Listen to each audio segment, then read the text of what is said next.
Bismillahirrahmanirrahim. Assalamualaikum warahmatullahi wabarakatuh. Perkenalkan, nama saya Denia Putriana, perwakilan dari PGTK Islam Plus Prima Insani.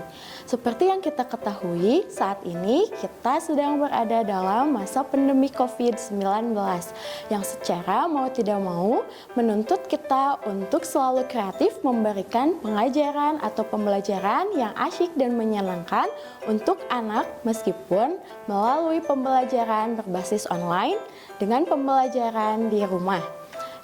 Di sini saya akan menjelaskan mengenai RPPH BDR, Rencana Pelaksanaan Pembelajaran Harian Belajar dari Rumah yang biasa kami gunakan untuk pembelajaran daring atau pembelajaran di rumah. RPPH yang kali ini akan saya gunakan mengambil tema rekreasi dengan subtema roket serta materi pembahasan atau sub-subtemanya yaitu cara menjalankan roket. Dalam RPPH terdiri dari komponen, kompetensi dasar, indikator, serta capaian perkembangan yang ada dan juga disertai dengan tujuan pembelajaran yang ingin dicapai. Komponen RPPH yang akan saya jelaskan yang pertama yaitu kompetensi dasar, di mana dalam kompetensi dasar tersebut mencakup 6 aspek perkembangan anak. Di antaranya yang pertama, nilai agama dan moral yang biasa kita sebut NAM. Yang kedua, sosial emosi atau yang biasa kita sebut SOSEM. Yang ketiga yaitu aspek kognitif. Yang keempat, aspek bahasa. Yang kelima, aspek fisik motorik. Dan yang keenam, aspek seni. Selain kompetensi dasar, dalam RPPH juga terdiri dari beberapa indikator pembelajaran yang biasanya mencantumkan beberapa dari kata kerja operasional atau yang biasa kita sebut KKO. Hal tersebut dikarenakan RPPH yang biasa kita gunakan merupakan RPPH yang berbasis HOTS, High Order Thinking Skill, di mana maksud dari RPPH HOTS ini mendorong siswa agar bisa berpikir kreatif dan lebih kritis terhadap materi pembelajaran yang disampaikan. Selain itu, untuk capaian perkembangan yang tersaji di RPPH merupakan komponen-komponen yang diambil dan disesuaikan dengan SKL atau Standar Kompetensi Lulusan. Capaian perkembangan tersebut menuntut siswa tak hanya bisa cakap dalam hal keilmuan, tapi juga cakap dalam hal keagamaan dan karakternya. Komponen lainnya yang juga terdapat dalam RPPH BDR yang biasa kami gunakan yaitu tujuan pembelajaran. Sama seperti indikator pembelajaran, dalam tujuan pembelajaran juga disisipkan beberapa kata kerja operasional atau KKO. Dalam arti atau dalam maksud agar siswa bisa lebih berpikir kreatif dan lebih berpikir kritis terhadap materi yang disampaikan oleh guru. Berikutnya ialah metode pembelajaran. Adapun metode pembelajaran yang kami gunakan dalam RPPH BDR ialah pembelajaran berbasis Zoom meeting yang di dalamnya mencakup metode bercakap-cakap dan metode praktek langsung. Untuk metode atau model pembelajaran yang kami gunakan ialah model pembelajaran sentra yang terdiri dari 1. Sentra persiapan, 2. Sentra bahan alam, 3. Sentra kreativitas, dan 4. Sentra bermain peran. Komponen lainnya yang juga berada di RPPH BDR ialah komponen media atau bahan pembelajaran.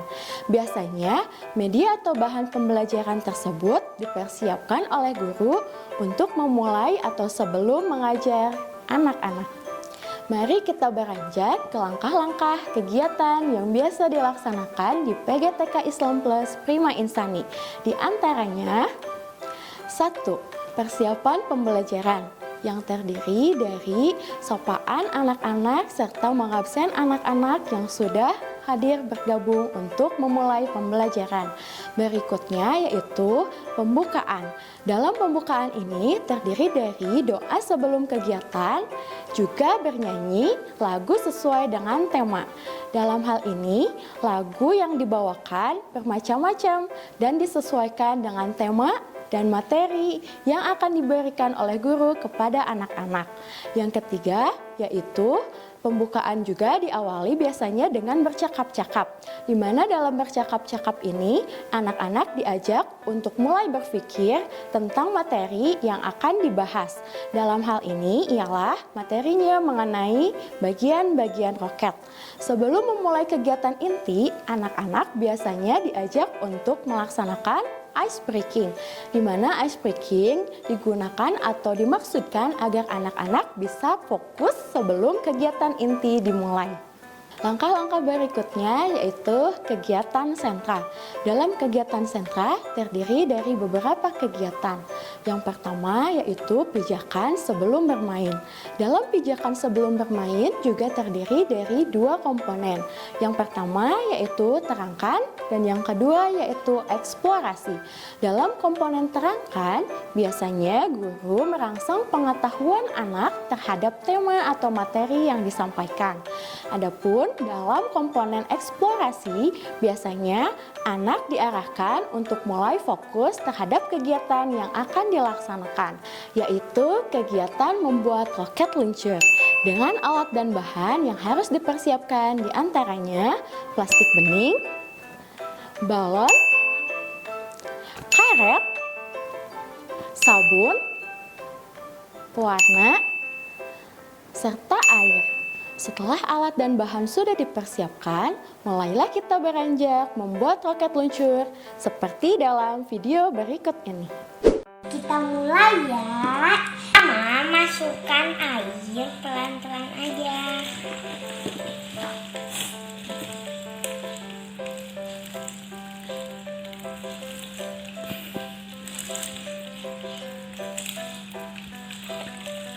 Habis setelah diisi air, masukkan pewarna.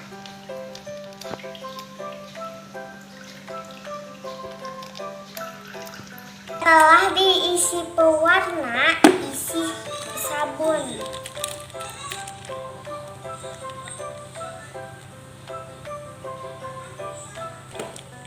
Kemudian masukin balon. Ya. Akhirnya berhasil, yeay! Setelah proses pembuatan roket luncur selesai, berikutnya yaitu tahapan pijakan saat bermain. Dalam pijakan saat bermain terdiri dari komponen respon dan pembiasaan. Untuk komponen respon, anak diarahkan untuk bisa mengerjakan tugas yang diberikan dengan baik. Guru juga biasanya memberikan reward kepada anak-anak yang sudah bisa mengerjakan kegiatannya secara mandiri dan juga secara baik. Komponen lainnya dalam pijakan saat bermain yaitu komponen pembiasaan. Dalam komponen pembiasaan ini biasanya anak-anak diarahkan untuk penanaman karakter, seperti halnya merapikan kembali mainan yang sudah digunakan, menggunakan pakaian sendiri, makan secara mandiri tanpa bantuan. Berikutnya yaitu juga menggunakan baju sendiri. Berikutnya yaitu mencuci piring ataupun mencuci sepatu secara sendiri dan hal lain sebagainya. Namun, karena kita saat ini sedang berada dalam situasi pandemi COVID-19 yang mana juga pembelajaran berlangsung dari rumah, pembiasaan juga ditambah dengan adaptasi pola baru, di mana adaptasi pola baru ini merupakan pembiasaan 5M.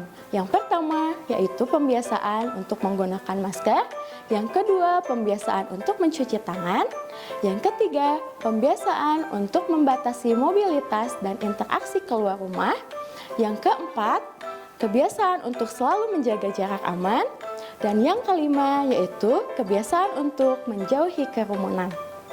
Dalam pijakan saat bermain, guru juga biasanya mengapresiasi anak-anak yang sudah mengikuti pembelajaran dengan baik. Di antaranya, guru mengajak anak untuk mengucapkan takbir, melakukan gerakan tepuk kore, dan hal lain sebagainya. Pijakan berikutnya yaitu pijakan setelah bermain, yang mana pijakan ini terdiri dari dua komponen, yaitu komponen duniawi dan juga komponen ukhrawi. Untuk komponen duniawi, biasanya guru meminta anak untuk memahami kembali materi pembelajaran yang sudah diberikan. Untuk komponen ukhrawi biasanya dikaitkan dengan unsur keagamaan yang sudah disesuaikan dengan Al-Quran dan hadis dan juga sesuai dengan materi yang diberikan. Setelah semua langkah kegiatan dilaksanakan, langkah terakhir yaitu kegiatan penutup. Dalam penutup, biasanya guru mengulas kembali kegiatan yang sudah dilaksanakan. Guru juga menyampaikan kegiatan belajar mendatang kepada anak-anak. Kegiatan biasanya ditutup dengan berdoa bersama. Mungkin hanya sekian yang dapat saya sampaikan terkait RPPH BDR yang biasa dilaksanakan oleh seluruh guru PG TK Islam Plus Prima Insani. Semoga apa yang saya sampaikan bisa bermanfaat untuk kita semua. Wabillahi taufiq wal hidayah. Wassalamualaikum warahmatullahi wabarakatuh.